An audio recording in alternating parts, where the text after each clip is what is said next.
Part 10. The storm went on, droning and timeless. The world outside the mouth of our cramped and angular cave was so constant and repetitive in its chaos, it had become vague, as when one stares too long at a single point, details merging and dissolving into gray, as the mind loses its ability to discern any differences at all, until meaning itself is consumed. The impressions of this night, the watery moan, unlocatable, that filled our heads as that incessant wind raged, the dim light of the deathless sun silhouetting streaks and flecks of brief matter beyond the edge of our darkness, Leroy's unremitting screams as I brought the blade back and forth across the bone with a relentless sweep of a metronome, the rasp of my pen on this page.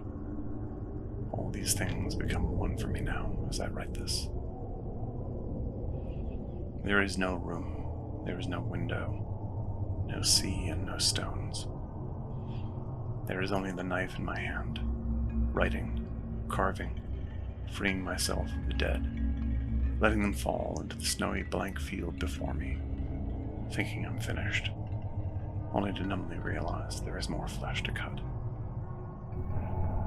The men became numb as well, at first holding me back, gripping my shoulders and begging me to find some other way.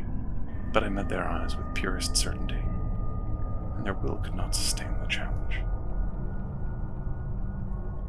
Where did this strength come from, when throughout the voyage I had lived in the space between others' expertise, mouse-like, exceeding, grateful of inclusion? I can't say. But I know now the person I had been aboard the ship had died, frozen, weak, and confused, in a storm at the edge of a churning black sea. And the one who emerged from that tangled caul of stinking canvas was someone else entirely. And so once the loudest among them fell silent, the others gave way to the inevitability of my decision, shifting their grip from me to the captain. And in that moment, their pleading became his alone. Leroy looked up to me, eyes wide, panic making a hash of his words as he bucked against the combined strength of his former crew. He seemed not to recognize me at first, as if I were some murderous stowaway who had only now revealed himself, knife shining, to dismast him, which in a sense was true. I called for 2 belts to be wrapped around his leg at the knee and cinched to their extremity. Thankfully, Baum had the presence of mind to take his pack when he ran, and from it we drew a kettle, oil, and a slender blade. The edge was sharp, but the spine was thin. I would have to be careful when it came to the bone, but we pressed on. Water was set to boil, and the tips of pocket knives were heated in the kit's small flame. Before I started, I took one last glance at Leroy's eyes, as they darted randomly between the faces above him, from beneath a sea of impossible fear, and suddenly I felt a strange kinship with the man. There was a time not long before when it was I that had been bound and writhing a fathom beneath the surface, and in that horrible desperation I hated the men for their betrayal, yet simultaneously all I had wanted was to be lifted up and accepted back into the fold. I could see that in Leroy now. But when his eyes found mine, a deeper horror came to him, and I knew he was seeing what I had seen that day. I had become for him that face I saw in the darkness, implacable, immutable, deep beneath the ship.